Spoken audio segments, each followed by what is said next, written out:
Jay here, Stretford, Paddock. This is Transfers Live. It's actually live. This is the paper talk, but it's live today. We're not at Old Trafford, as you can see. We're in the studio, in a bit of a makeshift studio today. We've got a new studio coming that will be ready soon, but we're here at the minute. So get involved in the chat. Let us know what's going on, what you think of the stories, and I will be going through the stories as well very shortly.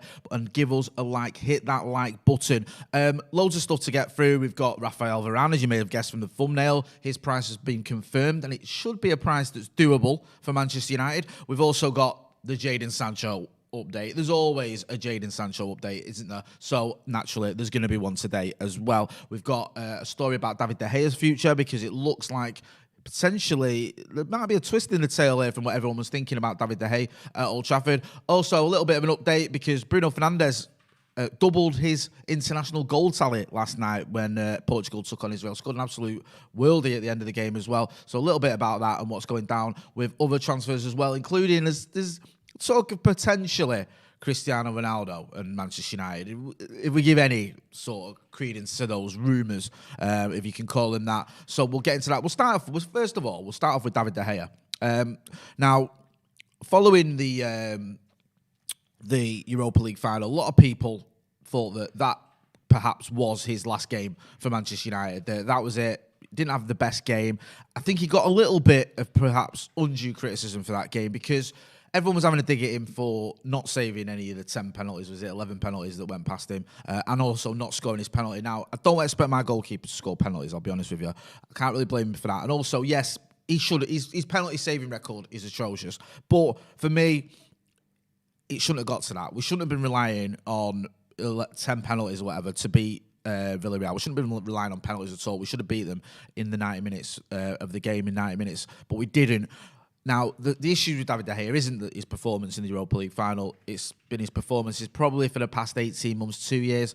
I've said this many a time on this channel. I think since Spurs away, when we won 1-0, and Marcus Rashford got the winner, I think he's been in a bit of a decline since then. And when the thing talk about decline, people will always look at David De Gea and talk about his shot stopping being amazing, and the only issue is around his sort of command of his area and perhaps his distribution. But actually, his shot stopping at times hasn't been its usual perfection. There's been certain shots, certain games where he's just made mistakes. You have to call it as you see it, and he has made some errors during those last couple of years. And that's why Dean Henderson has sort of become arguably, Manchester United's number one. If you look at it, you've got Dean Henderson has been getting picked in the Premier League. David De Gea has been getting picked in the Cups. And that usually indicates the one that gets picked in the Premier League is usually your first choice goalkeeper. So when you remember years ago when it was the other way around, not the other way around, but it was David De Gea who was getting picked in the league, and then it was Sergio Romero who was coming in for the Europa League. So you would never have argued that Sergio Romero was the first choice goalkeeper, and that's how it feels now. It feels that Dean Henderson's getting picked in the Premier League because he sort of took over that number one spot. Now, Ole Gunnar Solskjaer said things in the past like, I've got 2 number ones, and David De Gea is still world class and all this sort of stuff. But I think if we're honest with ourselves, we can see that basically David De Gea has been dropped and Dean Henderson's come in. Now, many people expected David De Gea to move on this summer. He is, I think, the highest paid goalkeeper ever. But the story's doing the rounds this morning in the papers. I think the Daily Mail and a few other papers have got it, that David De Gea is actually convinced that he will be Manchester United's next season as Ole Gunnar Solskjaer's number one. You can see there from the graphic. It goes on to say that the Spanish international lost his place to Dean Henderson after a dip in form last season. He was recalled for the Europa League final, but flopped in the penalty shootout. And again, I'm not too concerned about his performance in the penalty shootout because, yes, it wasn't great. And you can say, well, we lost the game because of the penalty shootout. But it shouldn't have got to that. And also, I think when you look at David De Gea, you don't just look at one game. You don't just go, well, he didn't do that great in the penalty shootout in the Europa League final. That's it. It goes much further than that. And I don't want to keep going on about his mistakes, but there's been a few games now. I used to be able to, for his first few years, especially after his first season, his second season onwards, for the first few years, you'd be able to count David De Gea's mistakes on one hand. And it feels like almost every month has been a mistake from David De Gea. Those 18-month period. You look at the Manchester Derby, Chelsea game, Crystal Palace, Everton, Watford, Arsenal, Barcelona. There's just so many different ones where you go, that isn't the David De Gea that we've come to know and love. And you just wonder whether he is up to it. Because I do love David De Gea, and he's been a great servant, and he's been the one player for us over the last few years, for a certain time anyway, maybe not the last 2 years, but before that, who would get into any team in the world. He's the one player you can go, well, we've got the best goalkeeper. We've got a player who would walk into Manchester City team, into Liverpool's team when they were doing well, into other teams. He's the best.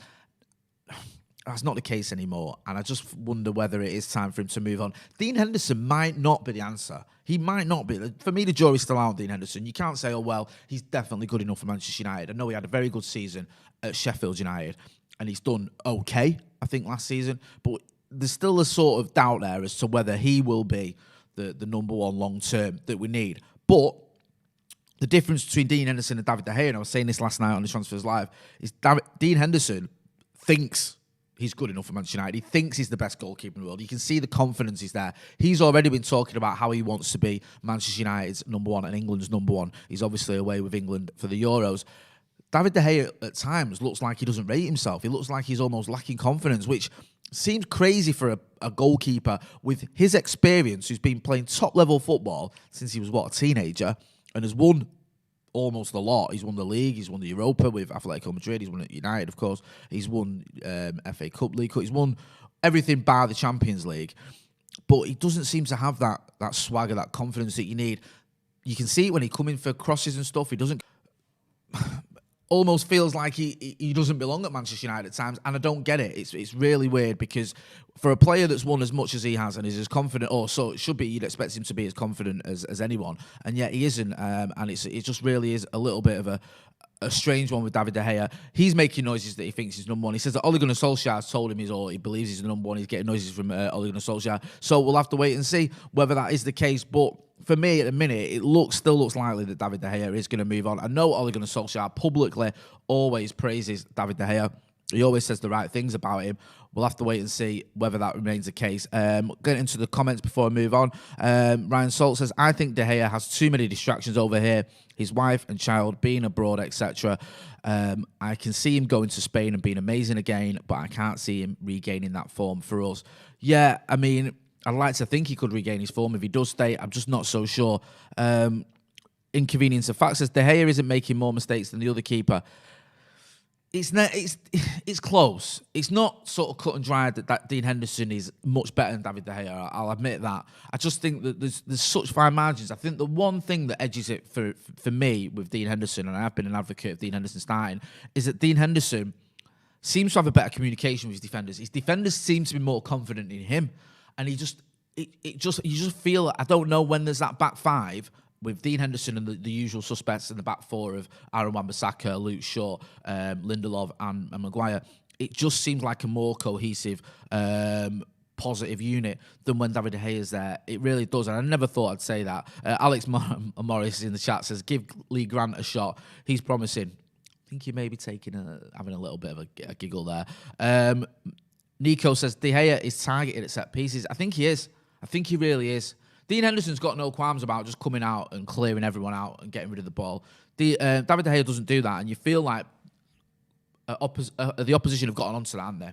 So they'll stand on him. They'll try and rough him up a bit. Now, sometimes they get away with it as well. When they shouldn't. The Sheffield United game, I think the officials after that admitted they got it wrong, and David De Gea was fouled. But I just feel like with David De Gea, he feels like, not generally, but at Manchester United, he's in a little bit of decline. He may well go somewhere, as other people have pointed out, go back to Spain and flourish. But I'm just not sure. Ryan Salt says, I used to think that too, but checking the stats, Henderson is in the 90th percentile in every start, and De Gea is between the 50th and 70th, which is pretty poor.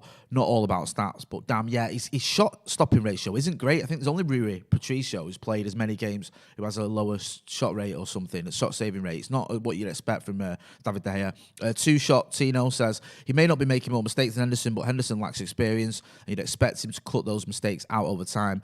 De Gea is making increasingly more mistakes over time. This is the thing as well. Dean Henderson's only young. What is he, 22, I think? 23? 23, I think. He's going to get a lot better.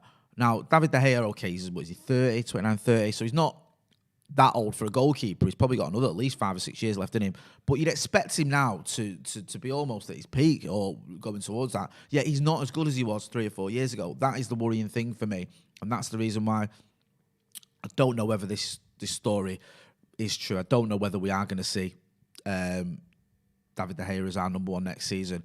And personally, I think it has to be Dean Henderson for a season. We'll see how he gets on next season. And if he doesn't work out, because there's still question marks there, then I think Ole Gunnar Solskjaer or Manchester United may have to dip into the transfer market and bring in another option. We know Tom Heaton's coming in, but let's face facts. He's not coming in to be the first choice goalkeeper at Manchester United. He's coming in to play Sergio Romero. He's probably going to be number 2, maybe even number 3. Some people suggested. I'm not sure about that one. But you'd think that either Dean Henderson or David De Gea moves on. Tom Heaton comes in as number 2, and then the remaining goalkeeper is number 1. The logical answer to that would be David De Gea moving on. People have said it in the chat. He's just had a baby. He's obviously got ties to Spain. I also don't think he's helped with the Spanish situation. I think it may even be the World Cup in 2018 where things started to go wrong for him when he got all that pressure with Spain. He conceded quite a few goals. He made a couple of mistakes in that World Cup and was absolutely hammered in the Spanish press. And it doesn't help as well when you're a Spanish player and you're not at Barcelona or Real Madrid. You don't have the backing of those pro-Barcelona or Real Madrid papers. So you don't you have like the Marston papers like that. They're always back those players. When you're at a different club, you don't get that. And the Spanish press hammered him. He was given a lot of stick as well for penalties, not saving penalties. There's nothing new there. So I just felt it might have got into his head a little bit. But we'll wait and see what happens with that one. We'll keep you posted. As always, is it going to be Dean Henderson? Is it going to be David De Gea? Is it going to be someone else? Is it going to be Tom Heaton going to come in and actually take that number 1 spot? I don't think so, but you never know. As you saw from the thumbnail as well, Raphael Varane. Now, this is another one that's been going on for a little while, hasn't it? The old Raphael Varane. I mean, technically, Raphael Varane to Manchester United has been going on for about, 9 years. Fergie wanted him, didn't he, before he went to Real Madrid. But didn't get him, obviously. He's gone to Real Madrid, and he's kind of done okay, hasn't he? Winning, 4 Champions Leagues, 3 La Ligas, also winning the international front, winning the World Cup. I know Ronaldo Brown says he didn't quite live up to expectation, but I don't know what Ronaldo was expecting from him because he's been absolutely phenomenal. Won the lot and just been really good. So we'll have to wait and see what happens with that one. But the development on that story is that Real Madrid have lowered their asking price. This is what's being reported in the Manchester Evening News. So you might want to take it with a little bit of a pinch of salt, but they're saying Real Madrid have lowered their asking price for Manchester United target Raphael Varane, according to reports.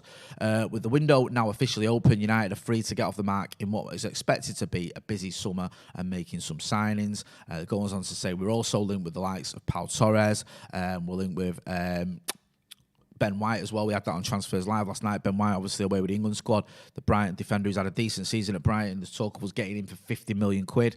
Youngster, 23 years old. Does that fit the mould of Manchester United's signings? I know we spent a lot of money on Harry Maguire, but perhaps that could be the answer for us. We'll have to wait and see. But in terms of Raphael Varane, it is reported that Los Blancos would be willing to let Varane leave for as little as 42.9 million quid, a cut price, which would be a massive boost to United's transfer coffers as they look to improve other areas of the squad. So less than 43 million quid for a player like Raphael Varane. I think he's just about to be 28 years old. Or is he 28 years old? Or he'll be 28 years old before the season starts. So we'll have to wait and see what happens with that one. He's 28 years old. He's 28 years old. Less than 43 million quid for a player that's won what he's won is ridiculous. So I think most people would be happy with that. If we got Raphael Varane, I mean, I'm not overly bothered what we spend on him unless it affects other transfers. And if we got a player like Varane for 43 million around that mark, we went and bought Jadon Sancho. I've got a Jadon Sancho update for you shortly as well. I'm going to give you a Jadon Sancho in a minute, update in a minute. Then you think that would still leave, hopefully, some money for a midfielder. I'm dying for us to get a midfielder. We need a CDM. So we'll have to wait and see where that comes from. Jack Dewitt says 40 million for Varane, get it done. That bot says Varane and Ronaldo, it's the same paper talk every year. I'll give you that one, mate. It is. Last year we were talking about it, and going back years, there always seems to be these rumours. The thing with Varane now, he's got a year left on his contract. That's why his price is so low. That's why people are looking at that and going, okay, maybe this could be the summer that this gets done. There was talk or fear that perhaps he was doing a bit of a Sergio Ramos and trying to get a better deal because you know that with Sergio Ramos, he's always linked with United in it when he's got a contract negotiation that he wants to get done. He'll go, there'll be these rumours that he's going to go to Manchester United and then he'll sign a new deal. So we'll have to wait and see what happens with that one. But Raphael Varane for 43 million quid, I just think it makes a lot of sense that if we can get it done, if we can convince him. I also think he might come as well. If you're going to leave Real Madrid, then the only clubs on the similar level, in terms of size, stature, and the biggest clubs in the world are Barcelona, Manchester United, Bayern Munich, and probably Juve. I think those are your creme de la creme clubs. Now, you can argue about the strength of the teams and all that other stuff, but in terms of the biggest clubs in the world, that's your top 5, really, isn't it? So if you're going to go from Real Madrid, you don't want to make a downward step, then perhaps Manchester United could be the move. We'll have to wait and see on that front, but we will keep you posted. Raphael Varane would be a fantastic signing, in my opinion, for Manchester United. Also, some of you, I think some people getting involved in here, saying that Bild reporting United have made a bid for Sancho. Is this comunicado oficial? We'll see here that Christian Falk has just tweeted. He says, there have been first negotiations between Bayern Munich and Manchester United for a transfer of Jadon Sancho. But the first intended sum of money from Manchester United is too low. Again, like 2020. So that's breaking news there. Christian Falk is a friend of the channel. We've had him on the Tier 1 Transfer podcast, and we will be getting him back on very soon. He's reporting there from Bild, from a very reputable publication in Germany, that United have started their negotiations, not just with Jadon Sancho. We know with Jadon Sancho negotiations have started. That's sort of old news, if you will. Not fake news, just old news. But the first negotiations between Manchester United and Borussia Dortmund have now taken place. So that is breaking. That United and Dortmund are now discussing the transfer fee of Jadon Sancho. But, as is always the case with this football club of ours, I said Bayern Munich then? Sorry, Dortmund. I don't know why I said Bayern Munich. I'm losing my marbles. Dortmund, between Manchester United and Dortmund, not Bayern Munich. The first communications there, the first negotiations have started. But, as always, with Manchester United, we're going low. He said that's what Christian Falk is saying. It's too low. The offer's too low. And he also says, again, like 2020, this was the issue we had last year. It wasn't that Jadon Sancho didn't want to come. It wasn't that he was happy to come to Manchester United. It wasn't that Dortmund weren't willing to sell him. They were. It was the fact that we weren't willing to pay the price that Dortmund wanted. And Dortmund dug their heels in. And they said, well, if you don't match our offer or match our estimation, which I think was around last season, around the 120 million euro mark, then we're not going to sell him. And it looks like we're going in too low again. Now, the only difference here is, obviously, he's a year further into his contract, so perhaps he could be available for a little bit less. There's also the fact that you've had this pandemic. There's been rumours that Dortmund aren't able to sort of dig their heels in as much as they were last season because they need money as well, because they're not as sort of financially affluent, perhaps you could say, as they were last season. So they need some money as well. So maybe it's going to be a little bit easier this summer. Maybe we can see some sort of movement here. Maybe Manchester United can get a deal done for a little bit less. But from what we can see as well, that offer has gone in. It is a little bit lower than Dortmund are willing to go for. It's lower, again, like 2020, than Dortmund were willing to accept. So we'll wait and see what happens with that. But it's breaking story there from Christian Falk. He just tweeted that out. Bild broke the story there. I'll repeat it. The first negotiations between Dortmund and Manchester United for the transfer of Jadon Sancho. The first intended sum of money from United is too low. Again, like 2020. So we've gone in there, low balling it. Let us know what you think of that. Do you think this is going to happen? We talk about this every day, don't we? There's a story every day. Are Manchester United going to get Jadon Sancho? The offer's there, obviously. We've made an offer. It's too low. We need to up it. We'll have to wait and see. Maybe we go in again, or hopefully we go in again with a bigger offer, or Dortmund lower their asking price. There's been sort of talk and reports that we could get him for around 77, 80 million quid. Dortmund apparently want around 90, 95 million. Could there be some sort of deal that's done? Could it be add-ons? That's the sort of deal that Manchester United like to try and do, don't we? We like to pay some up front and then have all these add-ons. You remember the Anthony Martial transfer, 50 million down the drain. It wasn't 50 million, was it? It was around 30 million. And I think with add-ons, Amad Diallo goes up from about 18 million to 37 million. Even though we tried to do it with Wan-Bissaka, but apparently Palace were having none of it. So we'll see. But that's been the sort of the breaking news there, is that Manchester United and Dortmund have begun negotiations. We knew there was negotiations between United and Jadon Sancho. Now there's negotiations between United and Dortmund. So it looks like we're getting a bit of momentum with this transfer. I just hope we don't see what we saw last season. United lowballing it too much, Dortmund digging their heels in, and it's just not happening, because that was so frustrating last summer. And people go, oh, well, we can get him cheaper this summer. If we'd have had Jadon Sancho this last season, we could have had silverware. We could have won the Europa League. It could have been the difference. Maybe we'd have had a real title challenge. Maybe they'd have brought us another, 8 or 9 points in it and really push City to the limit. So signing players a year later for a little bit less, yes, it's great for the Glazonomics, but from Manchester United point of view, I'd rather get him sooner and get him helping us winning trophies. And Jadon Sancho is the type of player that can help you win trophies. A lot of people in here saying, Jay, who's Jadon Sancho? Isn't it Jason Sanchez? I've retired the Jason Sanchez thing. For me, that joke's done now because everyone was moaning and mithering about it and like, oh, it's a dead thing. If you want to call him Jason Sanchez, it's up to you. I'm going to go back to his original name of Jadon Sancho. But get involved in the comments. Let us know what you think about Jason Sanchez or Jadon Sancho. Are we going to get him? Should we just pay the money? Do you think Dortmund are going to blink before we do? Are you confident that Manchester United can actually get this deal done?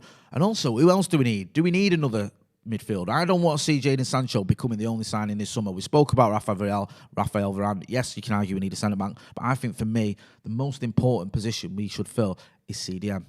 The McFred axis just isn't good enough for me for a title challenge, but let us know what you think. Jack Fitzgerald says, pay the money. Jesus Christ.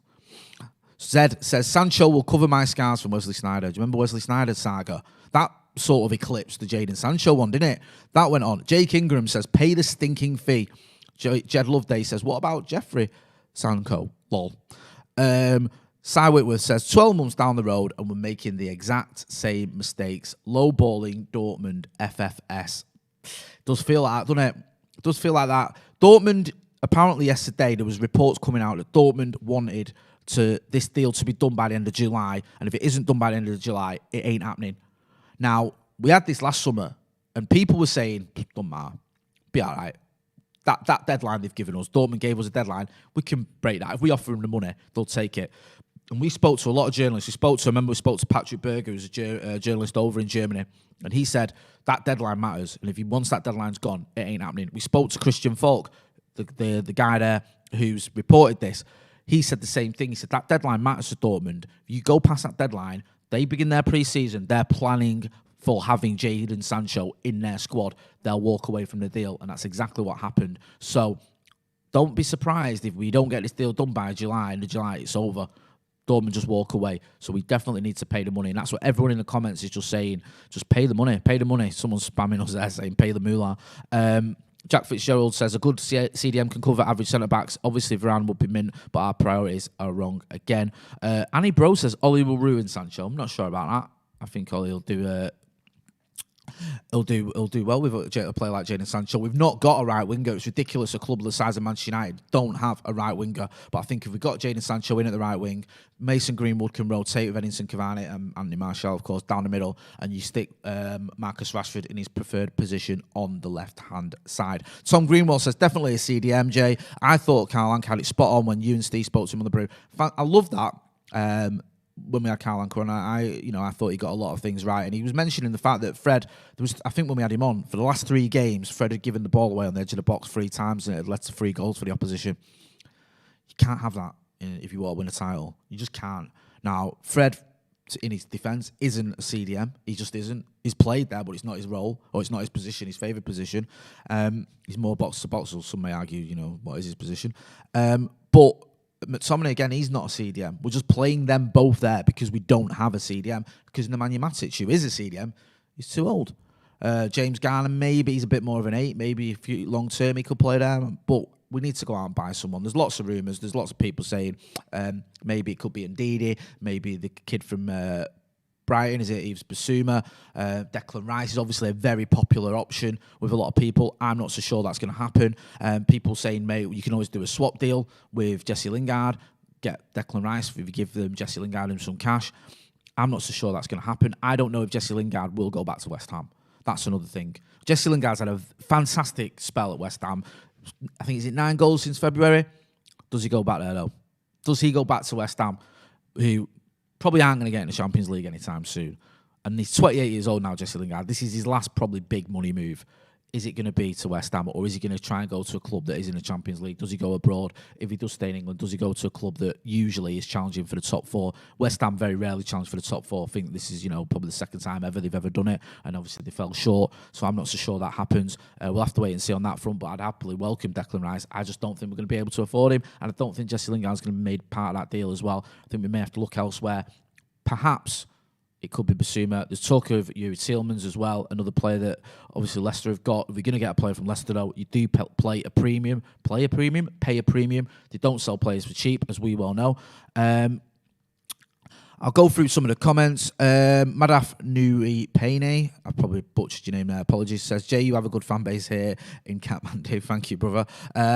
Alfandi Ifan says, tell Ole, sell Lindelof and Fred. They not deserve to play for United. They're always inconsistent. I don't think that's going to happen. Maybe Fred might end up moving on. I think McTominay, I think he's either going to be in the team or in the squad. I think he's a United player for life. Someone that obviously been at the club since he was a kid, came through the ranks, done a decent job, Scott McTominay. I do like Scott McTominay. I think the problem you've got as well is you're playing 2 8s in the 6 role. You're playing 2 midfielders who view themselves as box-to-box midfielders, but you're playing them in a role that doesn't really suit them because they're just sat in front of the defence and it probably doesn't suit them. So, it's one of those where you have to look at it and you go, is it their fault? Is it the manager's fault? Is it the club's fault because we haven't gone out there and bought a CDM when we need one? And I think that for me, after Jadon Sancho, has to be a priority. People will look at it, and we spoke about Varane, say, oh yeah, get a defender in. But for me, no, go out there, get a CDM. That would solve a lot of our problems. And I think we can actually get away with the defence we've got. Freddie Stoker says, Jay, your huffs and sighs are a visual and verbal representation of my frustration at United for the past 7 years. Maurice Varela says, Jay, is it possible that Ollie's happy with McFred? Possibly. I think that's the best he can do with what he's got available at the minute in terms of playing someone in front of that defence. Alex A says, Jay, you're top notch. Get it, lad. No faults, just circumstances. I'm going to wrap it up there. Thanks, everyone who's been getting involved in the comments. Just to recap there, breaking news. United have opened bidding or have opened negotiations with Dortmund for Jadon Sancho. That broke as we were talking. That was the breaking news that came on as we were talking. It was like Jadon Sancho to Manchester United. Looks like it could be about to happen, hopefully. Although, a caveat, Manchester United going in with a low offer, just like 2020. So we know the player wants to come. We know he's with Dortmund will sign, but we've given a low offer. We also had the story as well that Varane price has been named around 43 million quid. David De Gea as well, been giving noises that he could be number 1 next season. I didn't even get to the fact that Bruno Fernandes scored 2 goals for Portugal last night against Israel, but he did. One of them was an absolute worldie as well, so go and check that out. You can see that online as well. We'll be here later on with an interview with my boyhood hero, although unfortunately it wasn't me doing the interview, it was Adam McCullough. So make sure to check that out. Macca sitting down with Paul Ince. And tonight it's going to be myself, Adam McCullough, giving you the transfers live. So we'll give you the updates on Jadon Sancho, on Rafael Varane, on David De Gea, anything else that happens between now and 9:30 tonight as well. We'll give you updates as well. So if you're not doing, subscribe to the channel. Subscribe and hit the notifications bell so you're getting all these notifications when breaking news happens, because as soon as the news happens, we'll go live and let you know about it. I've been Jay Motty. This has been Stretford Paddock Paper Talk. Thanks for watching.